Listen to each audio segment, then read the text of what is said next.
Good morning class 7th। हम science में अपना 13th चैप्टर कर रहे हैं जो है मोशन एंड टाइम। मोशन आपने देख लिया, जब बॉडी एक जगह से दूसरी जगह पे जाती है तो उसको कहते हैं कि बॉडी इज इन मोशन। और जब वो बॉडी एक ही जगह पे रहती है, बॉडी मतलब चाहे वो कार हो, चाहे वो टेबल हो या हम हो, तो जब वो एक ही जगह पे रहती है, उसमें कोई भी मूवमेंट नहीं हो रहा है, तो वो कहते हैं बॉडी इज इन रेस्ट। ठीक है, हमने ये देखा कि स्पीड को हम डिस्टेंस अपॉन टाइम से कैलकुलेट करते हैं। ठीक है, अब यहाँ पर हम देखेंगे मेजरमेंट ऑफ टाइम।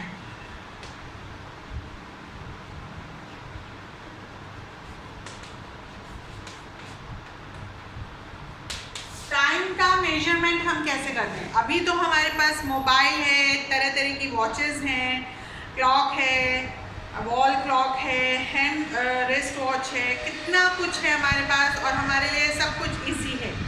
ठीक है, तो पहले के टाइम में लोग कैसे कैलकुलेट करते थे टाइम, वो हम यहाँ पे समझेंगे। Time is an important aspect of our life. All our daily activities from morning till night are centred around time. हम टाइम के ही इर्द गिर्द, अकॉर्डिंग टू टाइम ही हम सब कुछ करते हैं। सुबह हमें जल्दी उठना है, दोपहर में हमें खाना खाना है, शाम को हमें डिनर लेना है, रात में हमें जो भी है, जो भी हमारी एक्टिविटीज़ है, सब हम टाइम के अकॉर्डिंग ही करते हैं। ठीक है, measuring the time is of great importance to us today. We measure time by using clocks, watches, but in the past man has been measuring time by different means. अब ये तो हमारे पास बहुत कुछ है, बहुत कुछ इन्वेंशन हो गया है, बट जो पहले के समय में था वो बहुत डिफरेंट तरीके से टाइम को नापते थे। कैसे मेजर करते थे? In earlier days when there were no clocks or watches, man uses to measure time by the movement of natural objects like the sun, stars and the phases of the moon. तो अब उनके पास कुछ भी नहीं था, तो जो सन है, स्टार है, उनकी जो पोजीशन है उसके अकॉर्डिंग वो टाइम को मेजर करते थे। ठीक है, तो देखते हैं कैसे। How did people measure time earlier? पहले टाइम कैसे लोग मेजर करते थे? Long time ago people realise that some natural events repeated regularly after a fixed time interval. They used such movements or events to measure time. फिर उन्होंने, जो लोग थे पहले के, उन्होंने देखा कि जो नेचुरल इवेंट्स हैं वो थोड़े टाइम बाद रिपीट होती है। ठीक है, after a fix time interval, एक टाइम इंटरवल के बाद वो जो नेचुरल जो फेज है, जो चीज़ें हैं वो रिपीट होती है। तो उन्होंने उसको ऑब्जर्व करना शुरू किया। जैसे they observe that the sun rises every day in the morning and sets every day in the evening. उन्होंने देखा कि सुबह सूरज उग रहे हैं और शाम को डूब रहे हैं। It against rises after a dark period.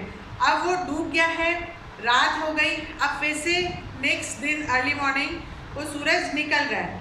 तो इस टाइम के उन्होंने, they call the time between one sunrise and the next sunrise as one day.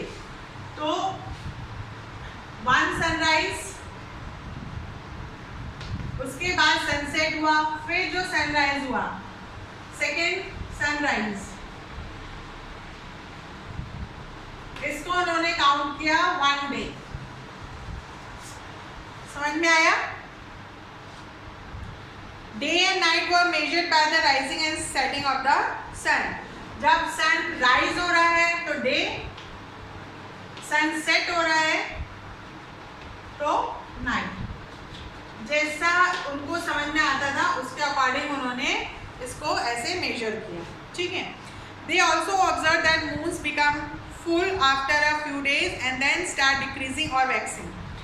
उन्होंने देखा कि मून, एक फुल मून होता है, फिर धीरे धीरे उसका शेप घट रहा है ना, फिर वो बिल्कुल गायब हो जाता है, फिर राइज हो रहा है। तो ये सब वो ऑब्जर्व करते थे। ठीक है, they call the time taken from one full moon to the next as one month. अब हर 15 दिन के बाद मून की एक्टिविटीज़ जो है, मून का जो शेप है वो घटता जाता है। हमने ये देखा, हम भी देखते हैं, है ना। ये 15 दिन की एक्टिविटी है, फिर अमावस्या और वो सब आता है और फिर फुल मून आता है। तो ये जो है एक जब चंद्रमा पूरा और तब दोबारा जो चंद्रमा पूरा दिखता है तो उसको उन्होंने कहा 1 मंथ। समझ में आया? ये देख रहे हैं आप लोग पहले के लोग कैसे ऑब्जर्व करके ये सब करते थे। They realized that seasons repeated periodically from one season to the next season of the same kind was taken as 1 year। अब ये तो हो गया डे, ये हो गया मंथ। उसके बाद क्या हुआ कि सीजन चेंज हुआ। अभी जैसे समर है या मान लीजिए रेनी सीजन है, ठीक है, तो कुछ टाइम बाद अलग अलग आए, फिर रेनी सीजन आ गया, ठीक है। सीजन चेंज हुए, उन्होंने ऑब्जर्व किया मौसम में, एनवायरनमेंट में चेंजेस हुए। उसके बाद फिर रेनी सीजन आ गया। तो from one rainy season to next rainy season या from one summer to next summer उन्होंने इसको दिया 1 ईयर। समझ में आया? ये होता है अभी समर है, फिर नेक्स्ट ईयर समर आएगा, तो इस तरीके से इन्होंने 1 ईयर का कैलकुलेट किया। This was equal to 1 revolution of the earth. पूरा अर्थ ऐसे घूम लेती है तो ये अर्थ का 1 रेवोल्यूशन हो गया, ठीक है। तो year was measured by the time taken by the earth to complete 1 revolution of the sun। और जो ईयर है वो क्या हो गया? Time taken by the earth to complete 1 revolution around the sun. एक यहाँ से चली अर्थ घूमी सन के चारों तरफ, फिर वापस यहाँ पर आई, तो ये पूरा 1 रेवोल्यूशन और ये पूरा 1 ईयर, ठीक है। फिर some measuring devices used in the earlier time। ये तो हो गया उन्होंने जो ऑब्जर्व किया, उस तरीके से उन्होंने डे मंथ और ईयर निकाला। फिर वहाँ पर जो है डिवाइसेस कौन कौन से थे? डिवाइसेस मतलब कैसे पता लगाते थे कि ये बज रहा है, ये टाइम हो गया। तो पहला था सन डायल।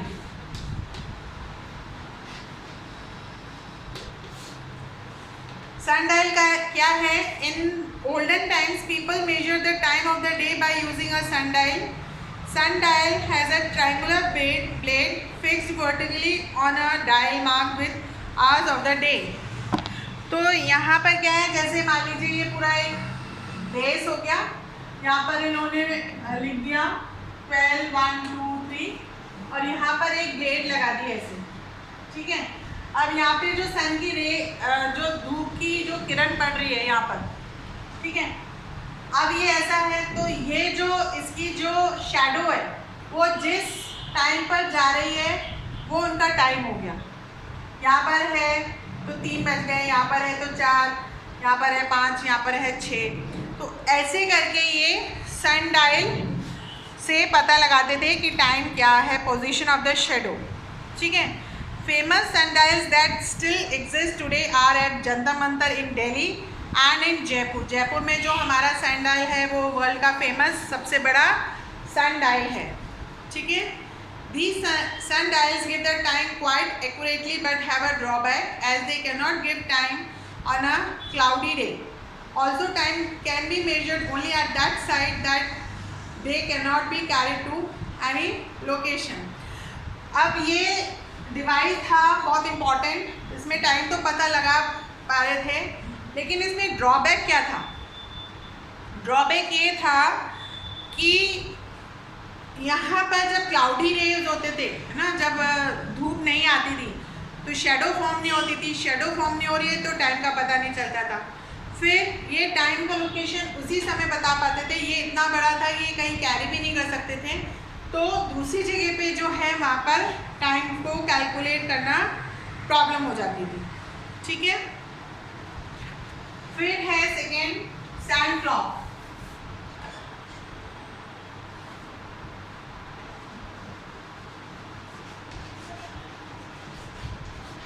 और एक है वाटर क्लॉक।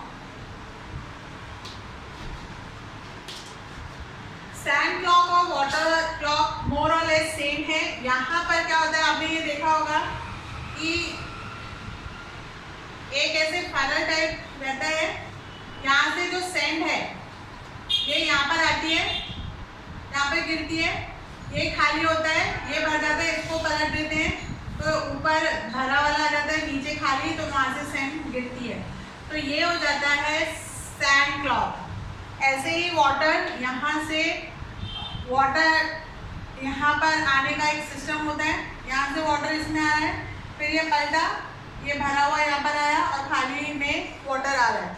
तो ये जो दो चीज़ें हैं। Sand clock gives constant time interval based on time taken by the sand to flow from one glass bulb to another. अब जो टाइम लग रहा है सैंड को एक बल्ब से दूसरे बल्ब जाने में, वो टाइम कैलकुलेट किया जाता था। Sand clog consist of 2 bulbs joined by narrow, ये 2 बल्ब हैं जिसको ये जॉइंट है यहाँ से। When the sand clock is kept upright, fine sand from upper glass bulbs flow down to the lower bulb in a fixed interval of time. एक समय में, क्योंकि रेत दोनों में, अब ये खाली हो गया तो सेम रेत इसमें आ गई, फिर वापस इसमें ऊपर गया तो जो है सेम रेत इसमें आ गई, तो टाइम मेजरमेंट करते थे और उस तरीके से टाइम कैलकुलेट करते थे। वाटर में भी सेम यही है, ठीक है। तो इनके पास ये डिवाइस हो गई, sand clock, water clock and sun time. इस तरीके से ये अपना टाइम मेजरमेंट करते थे जैसे भी उनके पास सुविधा होती थी, ठीक है। तो आप इसको चैप्टर को पढ़िए और इसमें कुछ प्रॉब्लम हो तो आप मुझसे पूछ सकते हैं, ठीक है। Have a nice day.